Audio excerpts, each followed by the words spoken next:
16 de marzo de 1943. El U-Boat nazi U-653 llega con dificultad a la base tras un mes de combate en el Atlántico Norte. ¡Iniciad motores! El submarino tiene problemas en los motores. El vigilante del puente ve un pequeño destello rojo en medio de la oscuridad. ¡Contacto enemigo! Un marinero que se enciende un cigarro en la cubierta ha revelado la presencia de un barco aliado.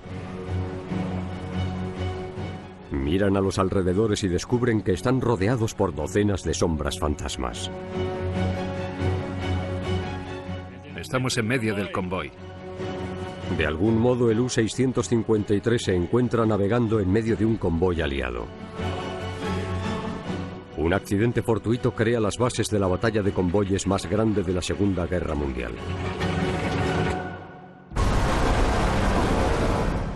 En la Segunda Guerra Mundial, un arma submarina permite a los guerreros pelear por debajo de la superficie. Con astucia, fuerza y tenacidad, sus enemigos contraatacan.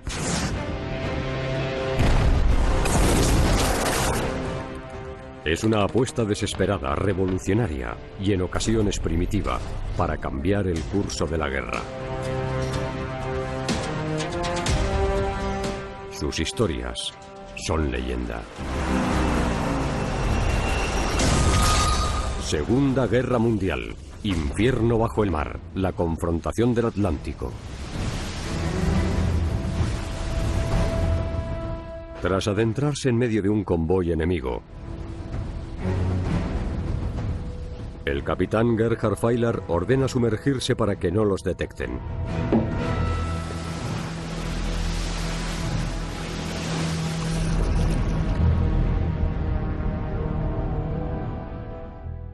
¿Cómo vais?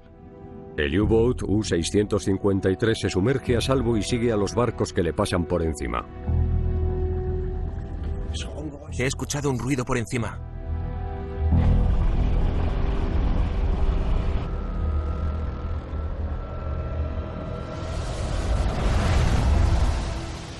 Horas más tarde, Feiler vuelve a salir a la superficie justo detrás de las columnas de barcos, para enviar una señal de avistamiento de convoy al cuartel general.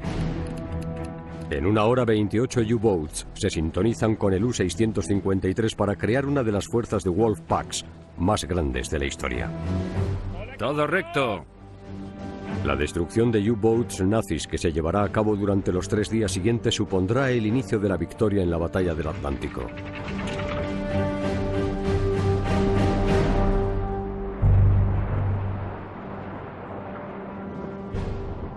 ...15 de marzo de 1943... El convoy aliado HX-229 se abre camino entre los mares tormentosos en un rumbo de norte a norte por el oeste. Los barcos de guerra escoltan a los buques mercantes por protección. Más de 3 años en guerra y la mayoría de los bienes y de las materias primas necesarios para el esfuerzo bélico se transportan en convoyes desde Estados Unidos hasta Gran Bretaña. La ventaja de los convoyes es que tienes el resto del mar vacío y concentras tus defensas alrededor del único objetivo que importa. Los submarinos tienen que centrar sus ataques. Todos los convoyes reciben nombres para identificarlos. HX indicaba originalmente la salida de Halifax. 229 indica que 228 convoyes salieron antes que él. El HX-229 avanza gradualmente con otro convoy, el SC-122, que es más lento y sale desde Nueva York. Entre ambos hay casi 100 buques mercantes. El teniente comandante Gordon John Luther dirige el grupo de escolta que protege el HX-229 y que cruza 4.000 kilómetros en el océano. Con solo 4 barcos de guerra para proteger 40 barcos, el grupo de escolta tiene capacidades limitadas. No tiene los recursos para brindarle al convoy la protección que necesita. Es el segundo escolta transatlántico del teniente comandante Luther. El primero no tuvo ningún incidente, pero esta vez no tendrá tanta suerte. La inteligencia naval nazi lo espera. Cuando los dos convoyes salieron de Estados Unidos, el B-Dienst, el servicio de inteligencia alemán, fue capaz de leer las señales del convoy aliado. Esto le dio la oportunidad de enviar U-boats para buscar y luchar contra ese convoy. Para el grosadmiral Karl Dönitz, frenar las embarcaciones aliadas que iban a Gran Bretaña es la clave para ganar la guerra. Se dice que Dönitz quería 300 submarinos para enfrentarse a Gran Bretaña, y en enero de 1943 consiguió 300 submarinos. La gran diferencia en 1943 es que la producción se hace en masa y ahora hay un gran número de U-boats. Dönitz puede desplegar 50 o más en varios bloques frente a los convoyes. Los U-boats nunca habían sido tan fuertes. Dönitz cree que ya tiene la flota de U-boats para derrotar a Gran Bretaña. A principios de 1943, casi 11 millones de toneladas de materias primas, provisiones y alimentos se hundieron en el Atlántico.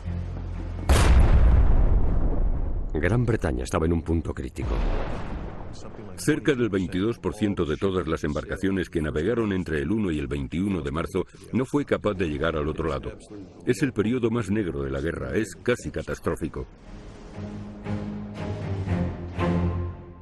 Sin embargo, para Dönitz, el reto sigue siendo localizar los barcos aliados. Su tripulación lleva a cabo la táctica del Wolfpack. Un Wolfpack es un grupo de submarinos alineados frente a una ruta de convoy conocida. De ese modo se detectan los convoyes que pasan entre medias. Si se ve un convoy, se envía un mensaje con una señal de localización al cuartel general de los U-boats. Se les pide a los submarinos de los alrededores que converjan y se preparen para atacar. La única posibilidad para luchar contra un convoy con U-boats sería hacerlo de manera simultánea. Un ataque con varios U-boats para que los escoltas estén ocupados y permitan a los demás submarinos lanzar torpedos contra los buques mercantes. Dönitz coloca un Wolfpack, el grupo Raubgraf, al noroeste de Terranova.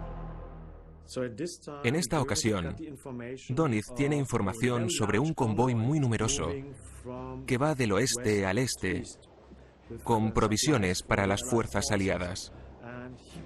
Pone en ruta sus grupos de batalla submarina para interceptar dicho convoy. Pero Raubgraf ataca primero a un convoy aliado diferente y revela la posición del Wolfpack. Inmediatamente los aliados cambian el rumbo de ambos convoyes, el HX-222 y el SC-122. Con la ayuda de los vientos del poniente, los dos convoyes esquivan al Wolfpack Raubgraf. Están a salvo, por ahora.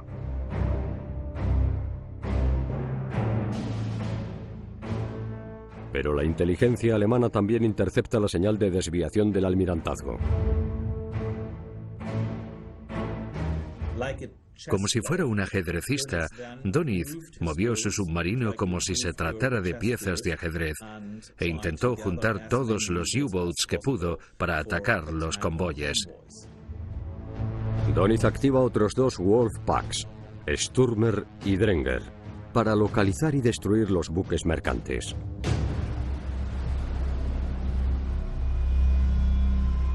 El convoy del teniente comandante Luther aún está a 5 días de su destino en Liverpool y se acerca a la parte más peligrosa de su viaje, lo que algunos llaman la garganta del diablo.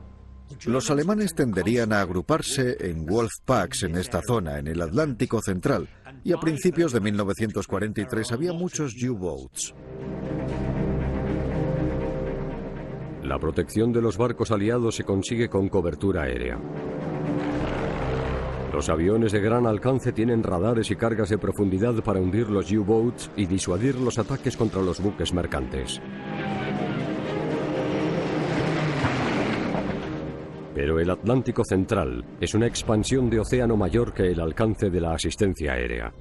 Los aliados lo llaman la brecha aérea. Hay una brecha en mitad del Atlántico que no pueden cubrir los aviones que vuelan desde Canadá, Islandia o Irlanda del Norte, teniendo en cuenta el alcance de la mayoría de aviones. Por tanto, es comprensible que los U-Boats se concentraran en la zona donde la amenaza fuese menor. Los barcos tardan 2 o 3 días en cruzar la brecha aérea. Sin una cobertura aérea y con solo 5 barcos de guerra para proteger el convoy HX-229, Luther avanza sin prepararse para lo que Doniz tiene en mente. En algún punto del estrecho entre los grandes bancos de Terranova y las proximidades de Irlanda te van a encontrar.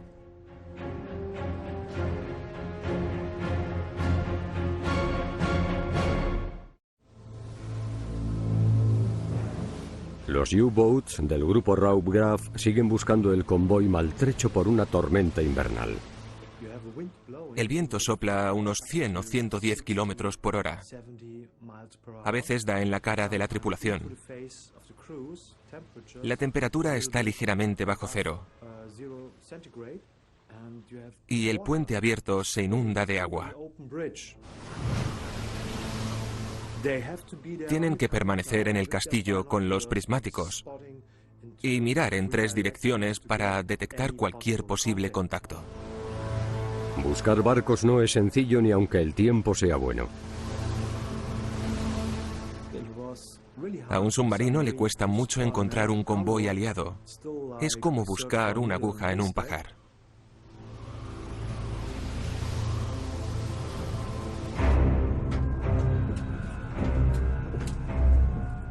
Después de operar con el grupo Raubgraf durante un mes, ¡Iniciad motores! el motor de estribor del U-653 falla. Les queda poca gasolina y el capitán Gerhard Feiler debe encontrar un tanque de combustible antes de regresar a la base para repararlo. A pesar de su menguante capacidad para atacar, los vigilantes siguen en sus puestos.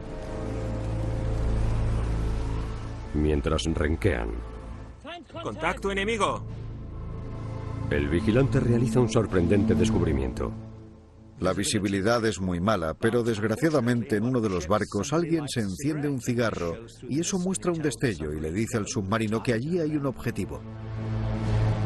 El U-653 navega justo en medio de un convoy aliado.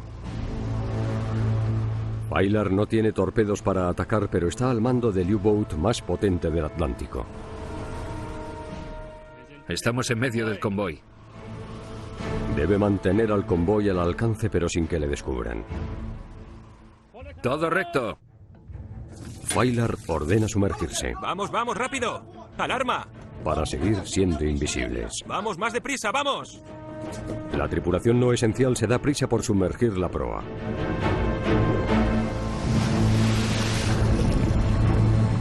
¿Estáis todos bien?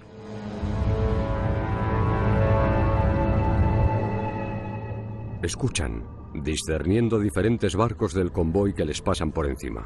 He escuchado un ruido por encima. Se apoyan en el sonido de los propulsores para seguirlos sin que se vea el submarino.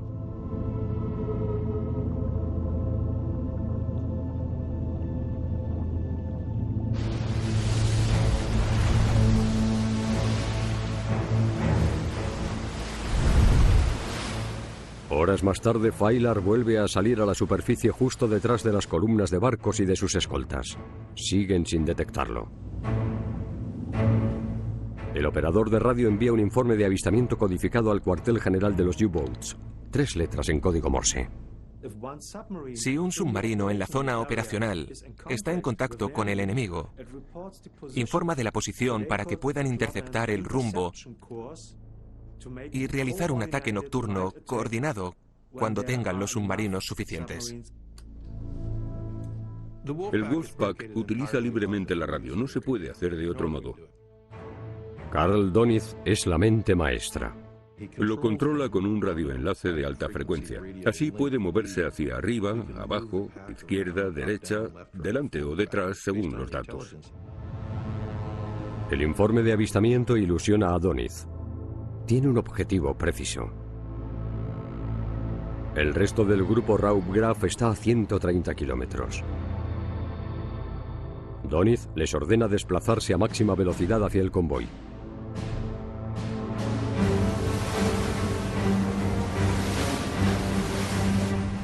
El U-653 continúa transmitiendo las actualizaciones de posición mientras sigue el convoy. 11 U-boats de los Wolfpack, Stürmer y Drenger vienen desde el este. Al caer la noche, 38 U-boats avanzan tras los barcos ligeramente defendidos. Se reunió uno de los mayores números de U-boats para atacar esos convoyes. Con muy poco combustible, Faylar tiene que repostar y regresar hasta un puerto. Pero ahora el U-615 y otros 3 U-boats acechan el convoy HX-229 y las miles de toneladas de mercancías aliadas que protege. Envían una pequeña señal codificada para actualizar su posición cada 2 horas. La información se transmite a otros U-boats para orientarlos.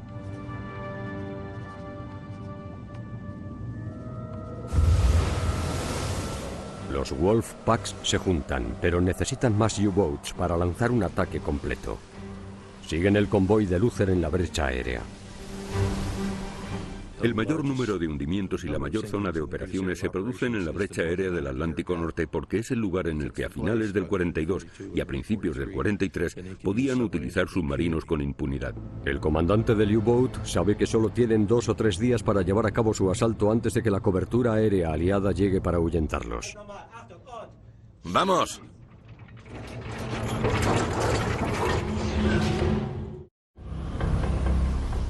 Los U-boats están siguiendo la pista al convoy HX-229 y transmitiendo las coordenadas mediante comunicación inalámbrica para que los Wolfpacks cercanos se aproximen.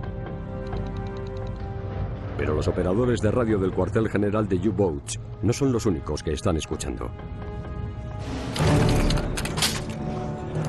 Los aliados también interceptan el mensaje a través de las estaciones que hay a lo largo de las costas. El servicio de inteligencia naval aliado no puede decodificar los informes de las señales. Las transmisiones indican información crítica. Aunque no puedas leer los códigos que emiten los submarinos, sabes que se trata de un submarino gracias a la radiogoniometría. Los aliados interceptan señales utilizando 2 o más estaciones costeras equipadas con tecnología radiogoniométrica de alta frecuencia. Después, utilizando la triangulación básica, los aliados pueden determinar la posición de aproximación con los U-boats. Se podría captar, triangular cualquier mensaje de radio y saber que allí había un submarino. De ese modo, el Centro de Inteligencia Operacional podría vigilar muy bien a los submarinos alemanes. El almirantazgo transmite los cálculos a Luther a bordo del HMS Volunteer. El teniente comandante Luther está en una situación terrible. Sabe, gracias a los informes, que está rodeado de un número enorme de U-boats. Solo tiene 3 de sus barcos, además de un destructor adicional que sabe que es totalmente inadecuado para la escala del ataque que va a acontecer. La situación de Luther es desalentadora. Los U-boats alemanes suelen esperar a que impere la oscuridad y que el sol comience a ponerse.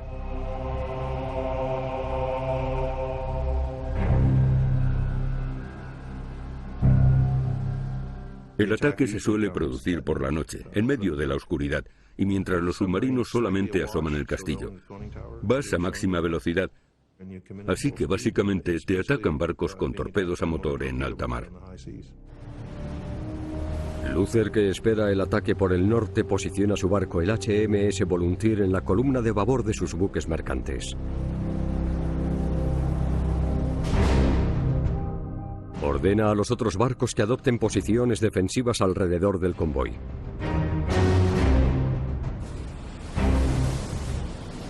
Ya hay 7 U-boats nazis cerca.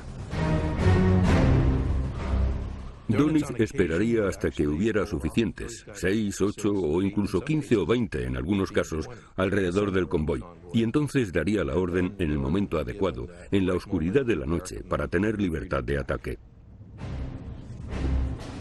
A bordo del U-603. ¡Emerged! El lugarteniente Bertelsmann se prepara para un ataque en la superficie. Bertelsmann logra colocarse entre dos de los buques escoltas, uno de ellos el HMS Beverly, un destructor americano al servicio de la Marina Real, y una de las corbetas. Hábilmente maniobra entre los escoltas y puede disparar su torpedo hacia el convoy. Mientras Bertelsmann se alinea para disparar, el teniente comandante Luther ordena que el convoy gire hacia el sur, esperando evadir los U-Boats que han detectado al norte y al oeste. Necesitas suerte, porque aunque te coloques en posición, lo cual es perfecto, en cuanto se mueva el convoy, la posición quedará inservible, y otro submarino que antes tuviera una posición estúpida conseguiría repentinamente una perfecta. El desvío de Luther coloca a Bertelsmann en una situación para atacar antes de lo que esperaba. El U-603 y su tripulación llevan más de un mes en el mar. Ya han hundido 2 barcos de otro convoy. Solo les quedan 4 torpedos. Pero algunos están equipados con una nueva tecnología llamada FAT. Alemania ha desarrollado un nuevo torpedo con un patrón de recorrido llamado FAT. No tienes que penetrar en el convoy, basta con disparar un torpedo desde fuera del convoy y este llevará a cabo un patrón. Un torpedo armado con un sistema de dirección FAT permite hacer giros y barridos regulares hasta que se quede sin combustible o colisione. Además hace pensar que los U-Boats están dentro del convoy, aunque estén fuera. Pero es arriesgado. Los torpedos FAT no discriminan entre barcos aliados y U-Boats alemanes. Ambos están en peligro. ¡Empujad! El operador de radio de Bertelsmann alerta a los U-Boats de que están a punto de lanzarse los torpedos armados con FAT. Cuando un submarino recibe la información de un submarino que dispara un torpedo FAT, tiene que abandonar la zona en la que se está moviendo el torpedo, o bien sumergirse más profundo para que el torpedo pase por encima de él. Cargad los torpedos 1 y 3.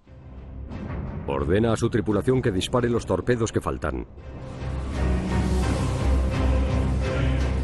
¡Fuego!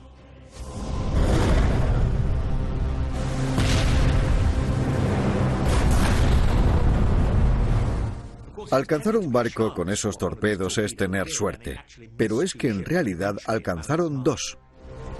Con un cargamento lleno de trigo y manganeso. Preparaos para la inmersión. ¡Inmersión!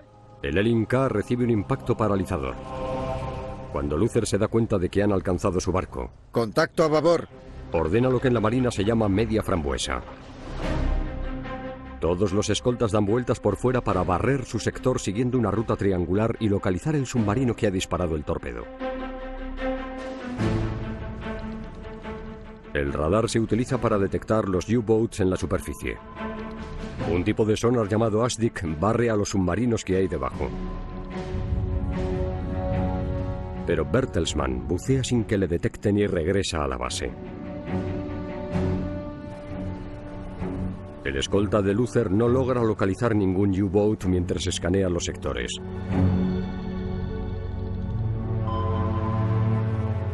Pero durante su barrido, el HMS Pennyworth descubre los botes salvavidas del Elin K, el barco hundido por Bertelsmann. El convoy de Luther carece de un barco diseñado para el rescate. El procedimiento del convoy estándar implica que el último buque de cargamento en la columna rescate a los supervivientes. Pero los marineros del Elin K se han quedado atrás. Ahora los pocos y preciados barcos escolta del teniente comandante Luther están ocupados en el rescate. Se acerca la medianoche. Solo 3 escoltas están posicionados para defender los barcos, los bienes y la tripulación del convoy HX-229. Más U-Boats convergen y adoptan posiciones de ataque. El U-758, comandado por Helmut Mansek, lleva 12 horas en contacto con el convoy. Enemigo a 200 metros. Se mueve por el lado de estribor desprotegido. Permiso para disparar. Dispara 4 torpedos en el convoy. Alcanza 2 buques mercantes. Comienza el caos para los aliados. ¡Fuego! casi simultáneamente. Otro U-Boat dispara. El efecto es devastador. Se alcanza un barco de cargamento SS Harry Luckenbach.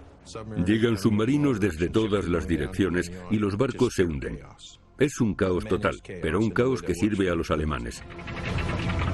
Poco después de medianoche, el teniente capitán Siegfried Strelow lanza su propio ataque. Permiso para disparar. Se alcanza el barco de liberación estadounidense William Eustis, que lleva 7.000 toneladas de azúcar. Una vez más, el último buque mercante de la columna no logra recuperar los botes salvavidas. Como los otros escoltas ya han llevado a cabo rescates, la preocupación de Luther es que debe elegir ya. En un ataque como este, en el que los barcos se hunden, el comandante escolta siempre tiene un dilema terrible: recoger a los supervivientes o ir tras los submarinos. Es muy difícil, sobre todo en este caso en el que el convoy no tiene ningún barco de rescate, de modo que se enfrenta a una decisión terrible.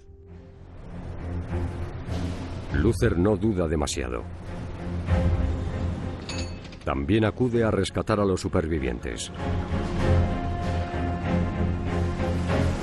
Los barcos restantes del convoy HX-229 están totalmente desprotegidos. ¡Vamos, vamos! La tripulación espera que el ataque del U-Boat haya terminado. Pero en realidad la matanza solo acaba de comenzar.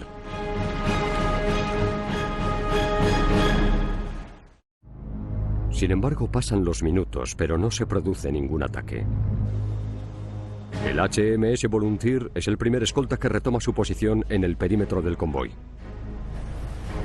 Poco después, el HMS Beverly y el Mansfield reanudan las posiciones defensivas. Pero la mejoría no durará mucho. A bordo del U-600, el teniente capitán Bernhard Thurmulen. ¿Qué ruta? 20 nordeste. Lleva siguiéndolos en silencio durante 4 horas, supervisando los resultados. Tras completar su formación en U-Boat en septiembre de 1941, Thurmulen estaría al mando y sería el único comandante del U-600. Vamos todo recto. Y maniobra el U-Boat para seguir el convoy. Cargad los torpedos 1 y 4. Cargad el 1 y el 4. Lanza un bombardeo de 5 torpedos. Torpedo 1, fuego. Torpedo 1, fuego. Torpedo 5, fuego. Torpedo 5, fuego.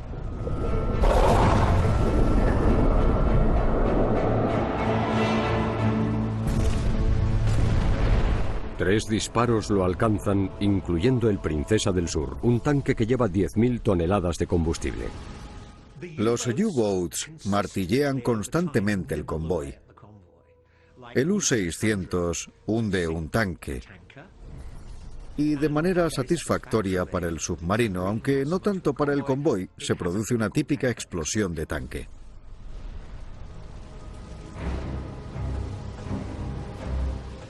Luther ordena que 2 escoltas realicen un barrido a estribor. Su propio barco, el HMS Volunteer, vigila a babor.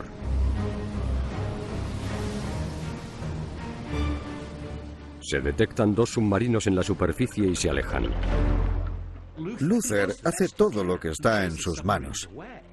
Espanta submarinos, pero no tiene los recursos suficientes para atacar. Eco orientación 320, a la derecha. Aunque los escoltas detectan los U-Boats con su ASDIC, los persiguen sin éxito. Pero el ataque de Thurmulen es el último de la noche.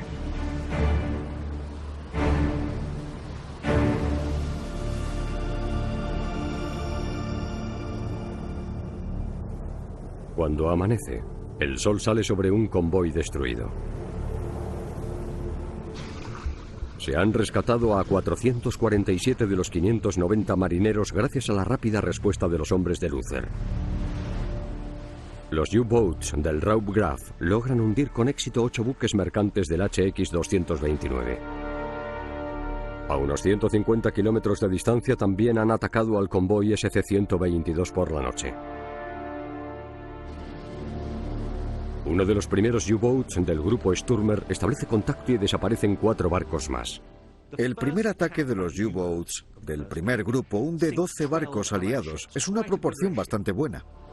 Es una lucha unilateral. Solo se dañan 2 U-Boats en la batalla.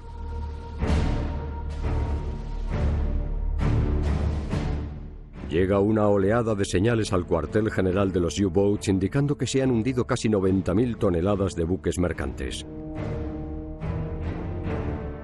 Finalmente, Doniz se da cuenta de que sus U-Boats no han localizado un convoy, sino 2. En este caso, tenían un plan operacional malo al enviar los convoyes en la misma ruta, ya que tuvieron que pasar a través de la zona repleta de submarinos alemanes. Y eso fue un error que se replantearon más adelante y que no volvieron a repetir. Doniz envía un mensaje a los U-Boats para continuar abordando el ataque. Dado que el convoy HX en concreto está sufriendo más pérdidas graves que cualquier otro convoy en la guerra, en Londres hay rumores de que quizá ese convoy no esté protegiendo los buques mercantes, así que quizá habría que buscar una alternativa, pero el problema es que no había ninguna.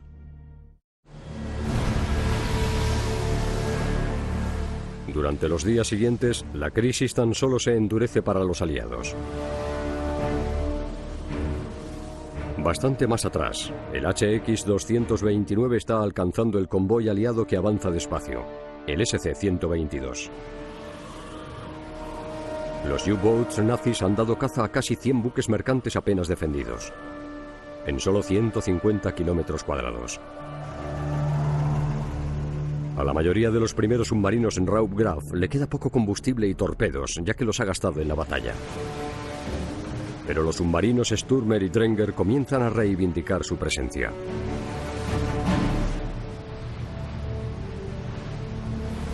El HX-229 está bastante lejos del alcance de la mayoría de aviones.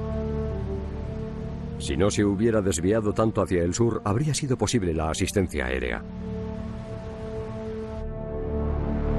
Pero desde el 17 de marzo el convoy está en la brecha aérea.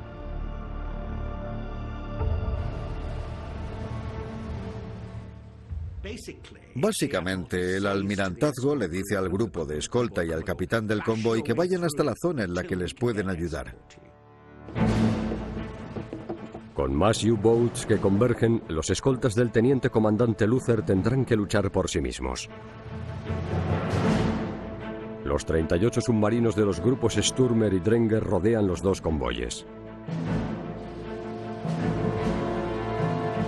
El 17 de marzo salen a la luz y continúan rodeando buques mercantes uno a uno.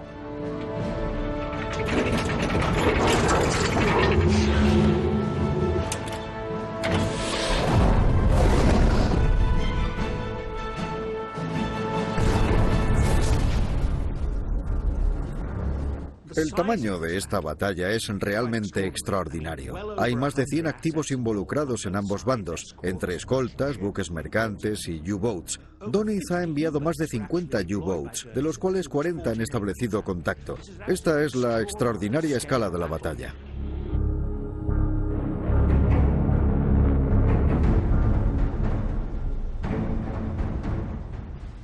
Pero a medida que avanza el día, el tiempo mejora. Y eso permite que las corbetas y los destructores aliados vayan a la ofensiva, para localizar y atacar los U-Boats. Sus armas más efectivas son las cargas de profundidad que se han diseñado especialmente para hundir submarinos. Se pueden programar para que exploten a diferentes profundidades y creen un efecto sándwich de explosiones por encima y por debajo de los U-Boats. Lo que destruye el submarino es el exceso de presión. Es decir, que no vas a acabar con él lanzando un proyectil que penetre y lo detone, sino que tienes que agobiarlo bastante.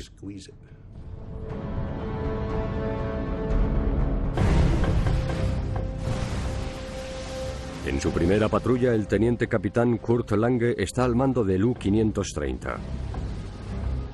Acaba de localizar un HX-229 y ha enviado un mensaje de avistamiento. Buque de cargamento a babor. ¡Alarma! Cuando se sumerge para evitar que le descubran, el destructor HMS Beverly Nuevo contacto. le alcanza con su ASDIC y recarga. El U-530 se sumerge para evitar un ataque.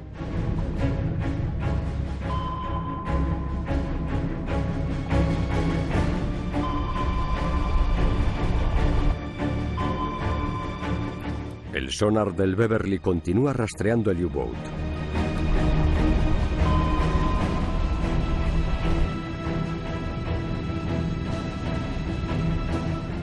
Guiando su posición por los contactos.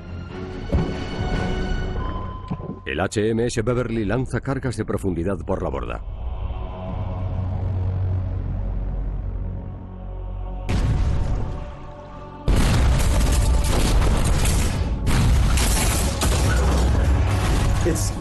Para un oficial comandante resulta bastante difícil mantener tranquilos a sus tripulantes.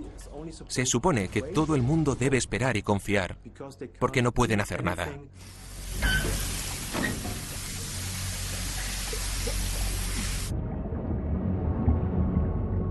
Se han dañado las estructuras internas por las explosiones y empieza a llenarse de agua. El peso añadido hunde el U-Boat.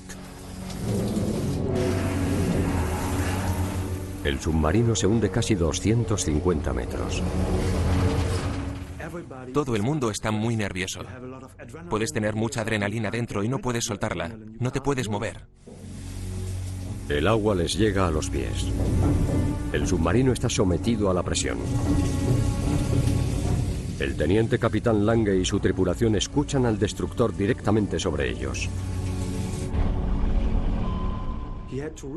Se ha dado cuenta de que ahora está en la posición de la presa y de que depende de la suerte, porque no puede hacer nada frente a los escoltas.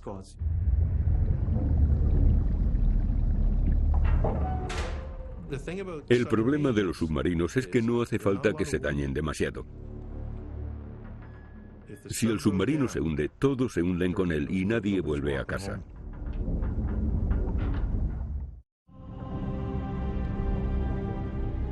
Pero es un día de suerte para el U-530. El HMS Beverly pierde el contacto con el U-Boat.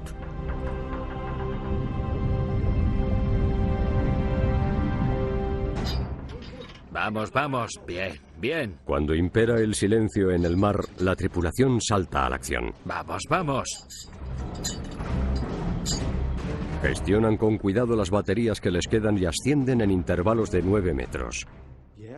Tiene que conservar su batería, porque la necesita para la propulsión.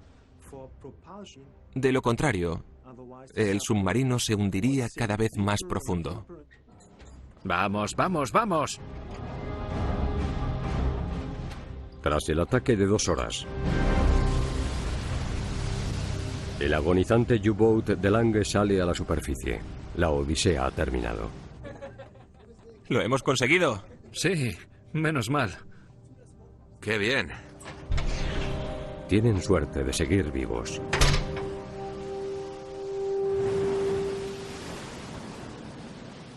Los ataques aliados adicionales que se llevan a cabo el 17 de marzo ¡Vamos, vamos! obligan a 12 U-Boats alemanes a perder el contacto con el convoy. Como comandante de la escolta, lo que intentas hacer ¡Adelante! es bloquear el contacto. Si puedes atacarlo, tienes ventaja, pero es mejor si puedes hundirlo.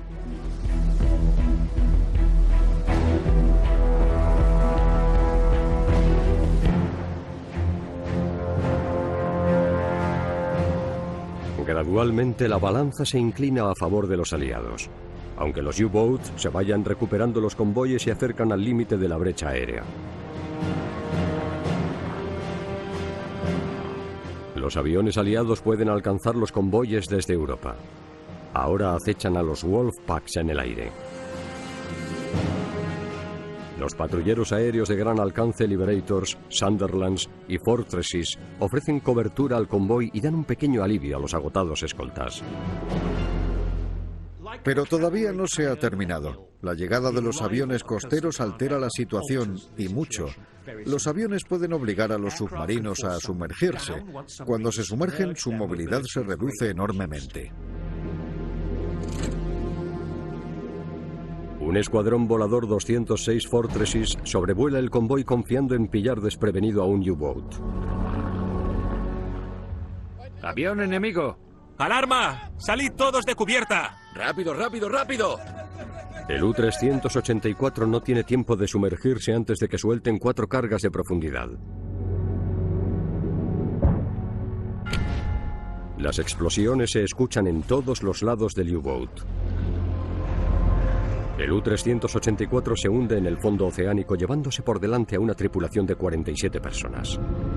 El arma letal nazi se ha convertido en su ataúd de hierro.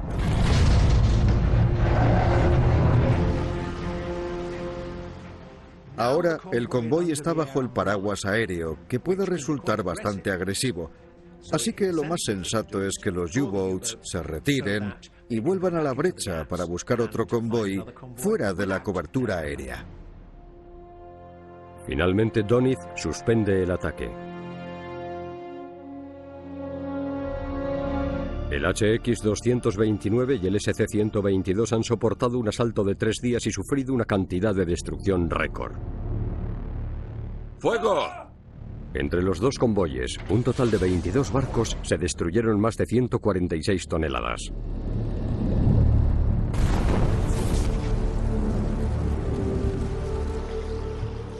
En los buques que quedaron se rescató a más de 1.100 supervivientes.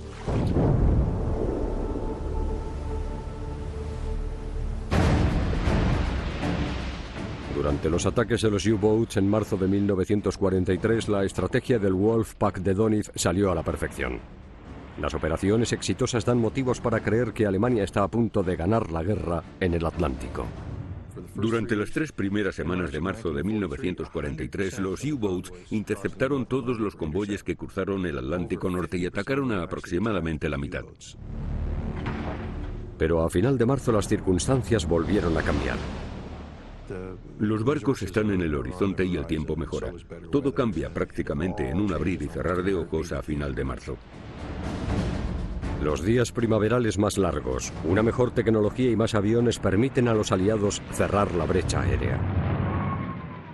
Cuando la fuerza aérea se hace tan opresiva en la primavera del 43 y cuando la brecha aérea del Atlántico Norte desaparece porque hay portaaviones pequeños, aviones de 4 motores, todos ellos equipados con radar, Doniz se queda sin opciones. Tiene que retirarse a final de mayo porque literalmente no puede. Alemania pasa de acariciar la victoria, si es que alguien gana, a una derrota catastrófica en 8 semanas.